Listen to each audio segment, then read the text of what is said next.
Sanibonani wengenza kwethu. Ningizimu Afrika nginiphathele indaba engimnandi neze. Kunethimba lomphakathi elithole abasebenzi endaweni eqashile. Abasebenzi laba basebenzela abokufika ama-Parkistan.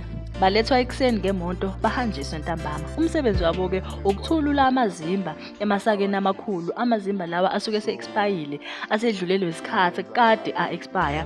Bawa-renew kabusha bona kungabonakala ukuthi asedlulelwe isikhathi ebese bezowadayisa ey'spaza shop.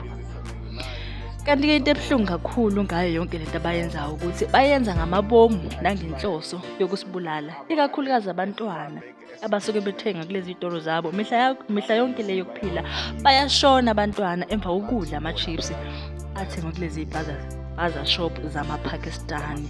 Kanti-ke nendawo nganza kwethu abasebenzela kuyona le mgilingwane yonke abayigilayo ayihlanzekile neze.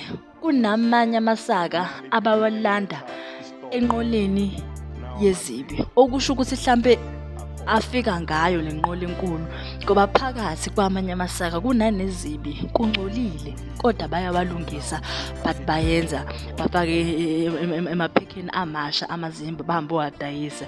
Iy'ngane zethu sithenge nathi singazi. Iy'ngane zethu ziyashona mihla yonke leyo kuphila, isililo sodwa esesinikwa yinama-Parkistan. Mina ngiyafisa ukukwazi ukucabanga lapha no-comment section asihlangane khona. Sanibonani mphakathi. Hayi, nayo indawo la iphumla mcashi babhizi bathatha amazimba expireile bayawa-renewa bayawenza yonke into. Look at this. This is what the foreigners are doing to our kids. So into enzakalayo it's worse. Bathatha na i-factory yakhona basebenzisa nayo nestofu sakhona nawo amazimba a-expireile as far back as 2019.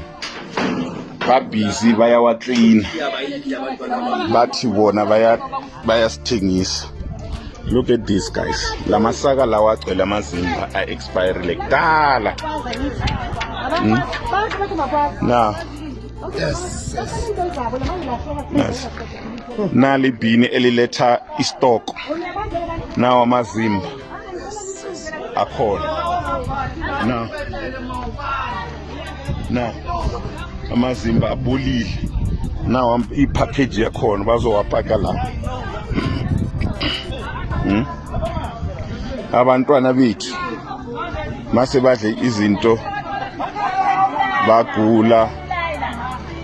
Funa ukunibonisa nabantu bakhona abasebenzi bakhona.